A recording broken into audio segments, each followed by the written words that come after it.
Hi everyone, it's Lisa from I Dream in Soap. Welcome to my channel and thanks for dropping by.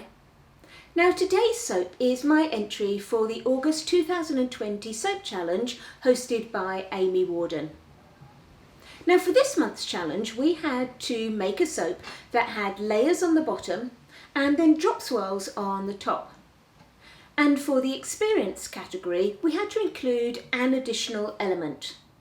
Now that element could be anything really. It could be an embed, a mica line, or the inclusion of some sort of extra technique. Now I must admit, gosh, this has been a really mad month for me so far, and I had got to the point where I decided not to enter the challenge because I didn't really have time. Mind you, the call of the soap challenge is so difficult to resist.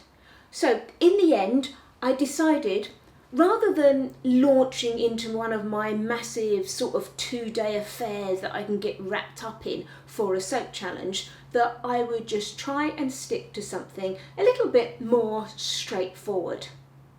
I had another soap that I had to make as well, so I managed to get the two sort of aligned together and sort of pour bits and pieces of each as I was working through both of them. So I managed to get them both done. That second soap you'll actually see in a couple of days' time, as there's a YouTube collaboration coming out, and that's what that soap is for. So come on, let's go and make some soap. The colours that I'm using for this soap all come from one of my approved assessments, which is great because it means I can sell this soap once it's cured. I'm going to be using Sunshine Yellow, Black Gold and Golden Shimmer, and all of these are from Mica Mama. And then I'm also going to be using some activated charcoal and titanium dioxide. Now the rules for this challenge say that we have to have layers on the bottom of our soap, so I'm going to start off with those. The fragrance oil that I'm using for this soap is Honey Wash from Gracefruit in the UK. And this should work pretty well for the layered section because it does have a little bit of acceleration to it. I will just have to be careful though when I use it in my drop swirl section to make sure I can get a decent drop going on. For the experience category we have to add a third element, so that could be a technique or something. So I'm going to use a sculpted layer to make my layers. So that means I'll be mixing up individual small batches of my soap and pouring them one at a time, rather than mixing up the entire loaf of soap all in one go. I want my first layer to be a nice black, so I'm just mixing up some pre-dispersed activated charcoal. I tend to use this at a rate of 1.5 teaspoons per pound of oils in my soap. Now one of the nice things with doing layers like this is that you can be a little bit more relaxed with your stick blending. You haven't got to try and, analyse everything that's going on to spot that point that you hit emulsion. I'm blending till I get to just about a medium trace. So you can afford this batter to be a little bit thicker, but you do still want it to be pourable. Anytime you can pour your batter in, then it reduces the chances of you getting those sort of little air pockets and bubbles around the outside of your soap. So once I'm happy with my trace, I'll then measure out the correct amount of fragrance oil for this portion. And once that's thoroughly mixed in, it's just a case of pouring it into the mould.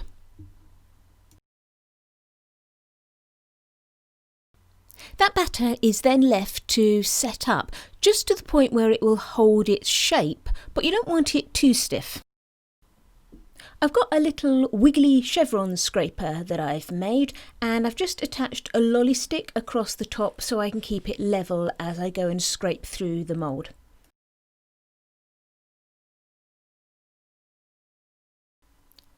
Whenever I do a sculpted layers technique, I try not to pour too much into each of the layers, because then you just end up scraping loads of excess soap batter out. So therefore you will find I will push the thickened soap around a bit to make sure it meets where the scraper needs to go. With this design though, I was a little bit more carefree with the amount of soap I used because I did actually want some soap dough in these colours and with this fragrance. So therefore it was a perfect opportunity to get that made from the excess scrapings that came out of this soap.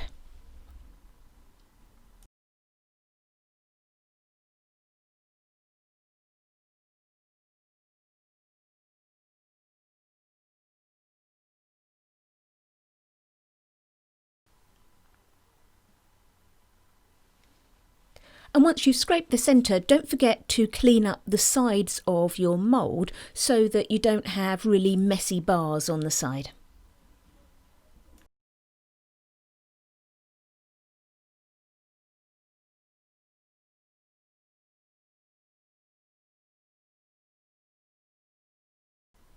Now, one of the things I always find a little bit annoying when you're doing a sort of layered effect where you want consistent layers is the constant moving down of the stick or whatever you've taped to your scraper. So after I finished this soap, I then went and redesigned my scraper to put some little rungs on it. And the idea is then that you can just take something quite thin like a little bamboo skewer, and then you can just move this along and keep nice straight layers, and then just move it up for as many rows as you want and keep everything lovely and consistent with no mucking around.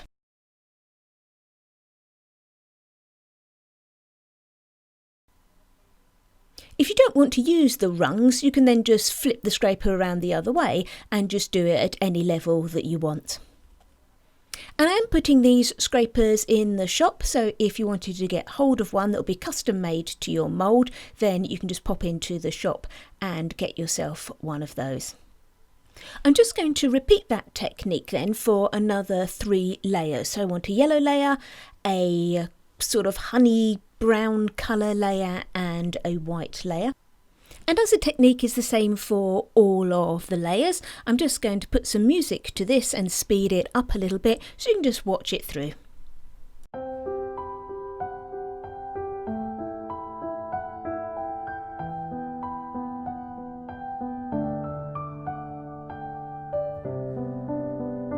There's some stains on your photo, little cracks on your rusty frame. Stuck in the mud, but it's okay. I don't have the pieces of you buried in the flashbacks. All these wicked nightmares has gone cold. Now we go way, way back, as far as way back goes. Still standing by your side. You know I'll be right here when all the monsters come. I've got you.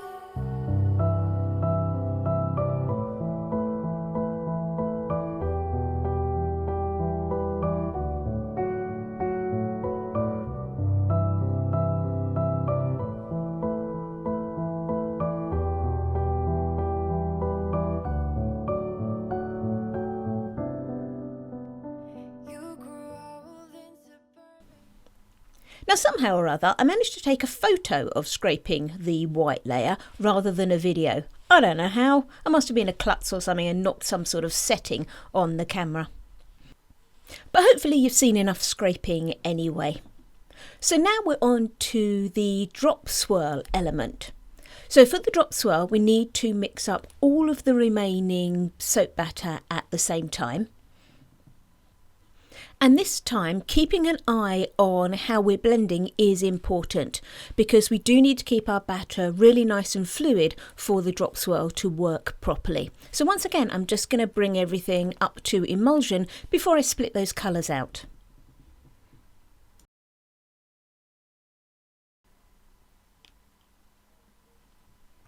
I'm going to reflect the colours that I used in my layers in the drop swirl, and I'm just going to have the base of the drop swirl as a lighter honey colour. I've already pre-dispersed my micas in some oil, so I can just hand stir them into the batter, because remember, for this part, the drop swirl, we do need to keep our batter nice and fluid.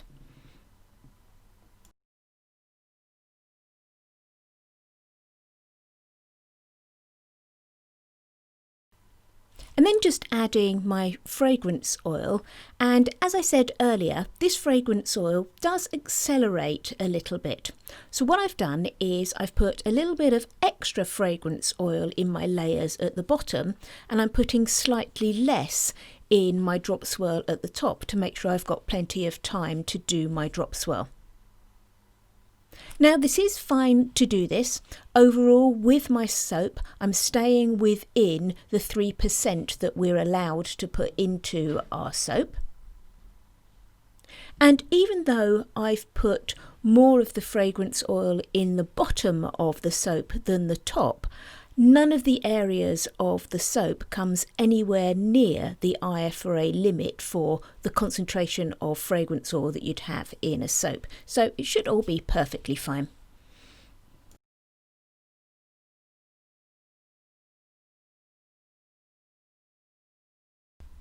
So for the drop swirl, I'm just going to pour all of that honey base colour in one go.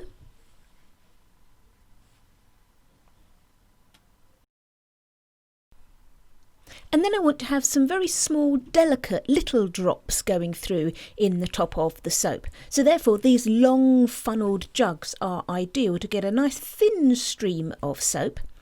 I would say my batter is definitely at a sort of light-ish trace. It's definitely not a medium trace, so the drops are going to drop in nicely. So just taking these one at a time and just pouring them into my base colour.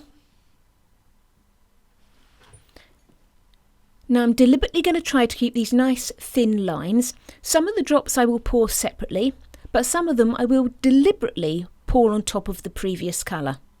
And why I'm doing that is because then that will create an effect of a drop in one colour with an outline in another colour. So we'll just carry on doing that until I've used up all my batter. As I start to get more towards the end of the pour, I'm going to gradually lift my jugs up a little bit higher just to make sure these drops are still pushing through rather than starting to settle and flatten on the surface.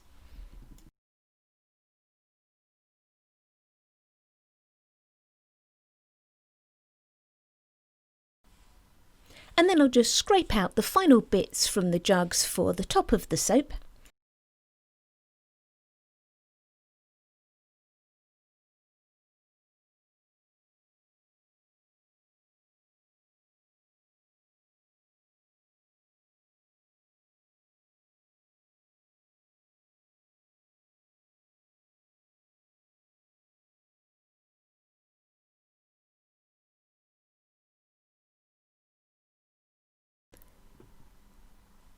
And then finally just swirling the top with a little bamboo skewer and just being very, very careful not to go down into the soap because I don't want to muck up and disturb those drop swirls.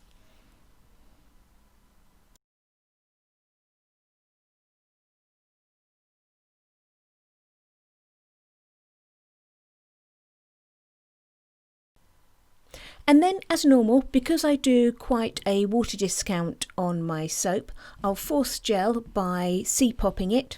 So into an oven that's been preheated to 170 degrees F, 75 degrees C.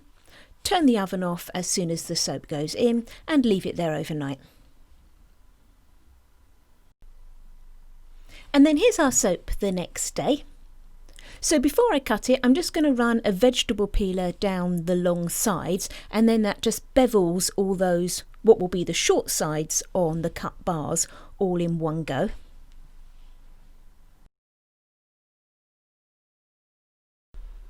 And then let's have a look at what's going on in the middle. Oh, I really like those. The bottom bit, I don't know if you know it. There's a braid called Rick Rack. I'll put a picture on the screen and it kind of reminds me of that. I'm also really pleased with those drop swirls. They're nice small drop swirls, and also I've got that effect of one colour outlining the others in a lot of those swirls as well. So overall, I really like it. Now, due to my late decision to actually enter the soap challenge, these soaps will not be ready for my September shop update, but they will be in the shop in October if you want to grab yourself a bar. I hope you've enjoyed this video and that you like the soap. If you have, it would be great if you gave me a thumbs up. If you've got any questions or comments, please leave them in the comments section below. And if you'd like to see what I'm doing in the future, why not subscribe to my channel? Thanks for watching everyone. Happy soaping!